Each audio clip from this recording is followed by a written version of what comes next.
Bonjour et bienvenue dans le tutoriel de l'onglet Cartes des produits SmartTrek de H2O Innovation. Cet onglet Cartes vous permet de pouvoir visualiser d'un coup d'œil où se trouvent tous vos capteurs et quels en sont leur état. Avant de commencer, vous devez vous assurer que votre tablette possède quelques prérequis avant de pouvoir télécharger les cartes satellites ou routières qu'on va avoir besoin pour pouvoir avoir notre visuel. La première étape va être de vous assurer que vous avez une bonne connexion à un réseau Wi-Fi. La tablette est en mesure de pouvoir se connecter à un réseau Wi-Fi local, peu importe où se trouve un routeur, et pouvoir s'en servir pour accéder à Internet. On va en avoir besoin pour télécharger les bonnes cartes satellites.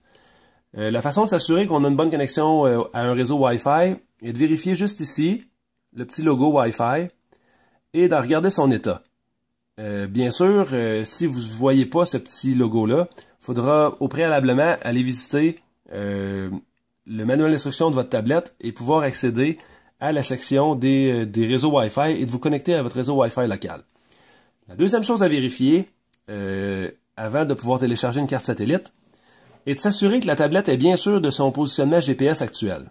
Ce qui veut dire que on va quitter l'application SmartTrek, on va aller visiter l'application Cartes. Chacune des tablettes a déjà cette application, à l'intérieur de la tablette.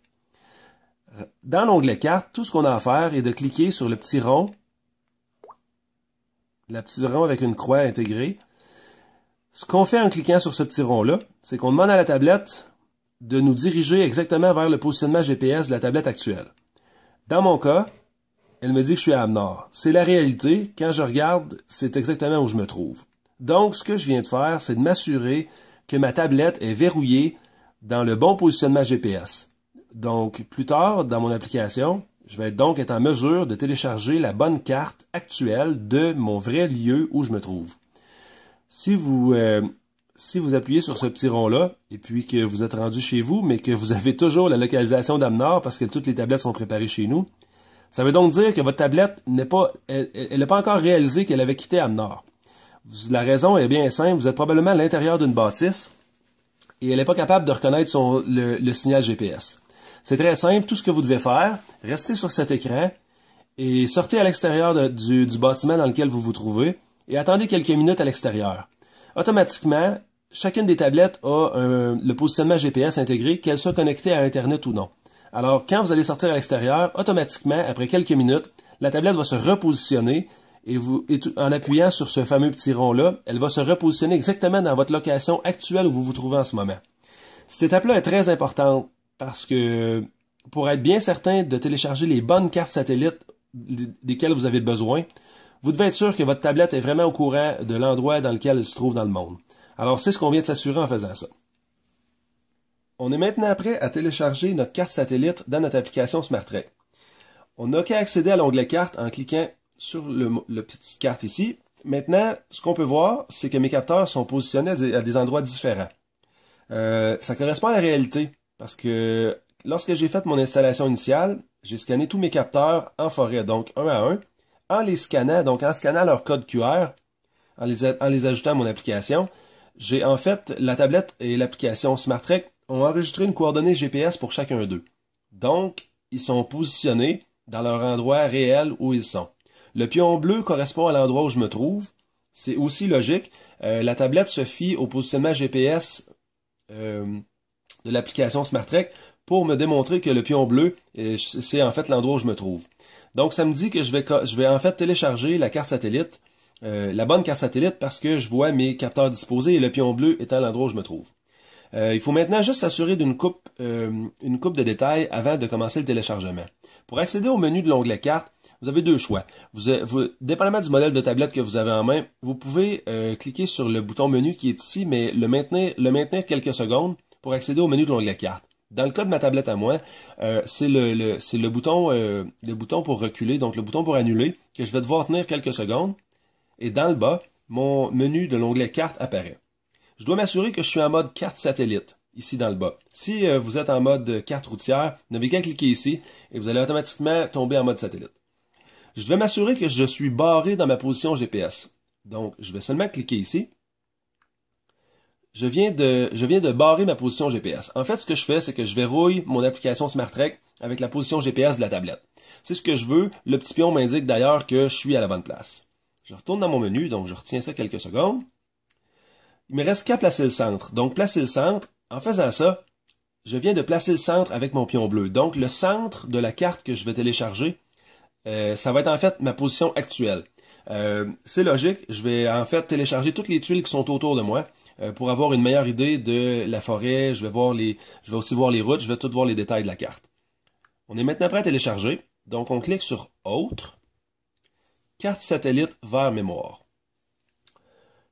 En cours de téléchargement. Le téléchargement va commencer. En fait, si on regarde dans le bas la progression, ça me dit que j'ai 1210 tuiles à télécharger. Ce qui fait du sens. Une tuile correspond à un petit carré dans le quadrillé qu'on voit en ce moment. Ce serait inutile et beaucoup trop lourd de télécharger toute la carte complète du Québec et de l'Amérique du Nord pour que les clients aient déjà accès à la carte et puissent sauter cette étape. Ce serait beaucoup trop lourd dans la tablette et ce serait très inutile. C'est la raison pour laquelle il n'y a aucune carte satellite de télécharger déjà et qu'on doit faire cette étape pour pouvoir visualiser une carte satellite et notre installation. Donc, dépendamment de la vitesse de votre Internet, cette opération peut vraiment prendre quelques minutes ou quelques secondes. Dans mon cas, j'ai presque terminé et j'ai maintenant la carte satellite de l'endroit où je me trouve.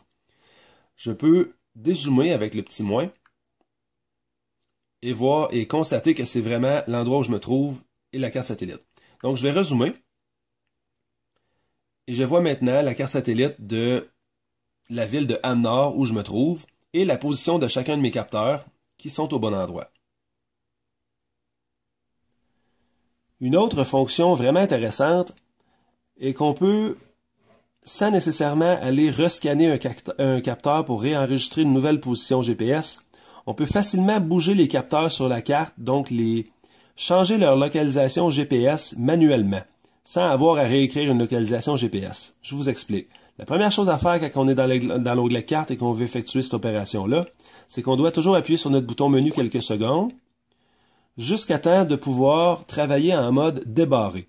Le mode débarré étant, on va en fait se déverrouiller de la localisation GPS à laquelle la tablette se trouve. Donc, en déverrouillant, donc en mode débarré, je peux maintenant jouer avec ma carte. Je peux maintenant promener ma carte comme bon me semble et je peux voir différentes locations de toutes les tuiles qui ont été téléchargées. C'est peut-être un petit peu difficile à voir, mais dans le milieu de mon écran, donc juste au bout de mon curseur actuellement, il y a un X gris. Ce X-là est toujours dans le milieu de mon écran. Donc, ce que je fais en fait, c'est que je bouge la carte qui est derrière et le X, lui, reste toujours dans le milieu de mon écran. Imaginons que l'endroit où se trouve mon pion bleu, c'est là que j'ai installé un de mes capteurs, mais que par inadvertance ou par erreur ou il était préalablement installé à un autre endroit, ben en fait, je veux le prendre et je veux le déplacer ici. Mais j'ai pas nécessairement le goût de retourner dans la forêt pour en fait le supprimer de ma liste, pour le rescanner et lui redonner le même nom, mais pour réenregistrer une nouvelle coordonnée GPS. C'est assez facile. Donc, disons que c'est ce capteur-ci qu'on veut déménager.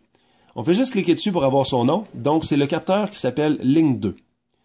Moi, je veux l'envoyer exactement où mon pion bleu est. Donc, ce que je fais, c'est que je vais bouger ma carte jusqu'à temps que mon petit X gris dans le milieu de mon écran soit exactement vis-à-vis mon pion bleu. Je dis ça parce que ça pourrait être juste à côté, pas de problème. L'idée, c'est de placer le X là où vous voulez que votre capteur soit positionné sur la carte. Donc, tout ce que je fais, c'est que je place mon X. Je vais dans ma table d'appareil. Je vais aller choisir mon capteur ligne 2. Je vais cliquer dessus, mais en fait, je vais laisser mon curseur dessus. Donc, je vais pas juste cliquer. Je vais le maintenir jusqu'à temps qu'un menu apparaisse, modifier l'appareil. C'est le même menu qu'on va utiliser pour aller changer le nom de l'appareil. Modifier l'appareil. Placer sur la carte avec le petit X. C'est ce qui nous intéresse. Donc, on a seulement à cliquer sur ce petit X-là et on va pouvoir observer que la latitude-longitude va automatiquement être modifiée. Pas beaucoup, évidemment, parce que je ne le bouge pas beaucoup de loin, mais il a été modifié légèrement. Tout ce que j'ai à faire, c'est de confirmer dans le crochet d'en haut. Automatiquement, mon capteur ligne 2, la localisation GPS qui avait été enregistrée au préalable vient d'être modifiée pour la nouvelle, en fait, où se trouvait le petit X sur ma carte. On va aller valider et regarder dans l'onglet carte pour être sûr que c'est ce qui est arrivé. Effectivement, le capteur qui se trouvait juste à côté est maintenant rendu là où se trouve mon X gris. Donc, on peut facilement repositionner les capteurs sur la carte sans avoir à retourner les scanner, en comprenant bien que lorsqu'on les scanne, c'est là que la coordonnée GPS est enregistrée. Je vous remercie donc d'avoir visionné ce vidéo tutoriel sur l'onglet Cartes de l'application SmartTrek de H2O Innovation. Et je vous invite à continuer de visiter le site de h2oinnovation.net pour vous tenir au courant des dernières vidéos tutoriels et communiquer avec nous si vous avez quelconque question sur le produit. Merci beaucoup.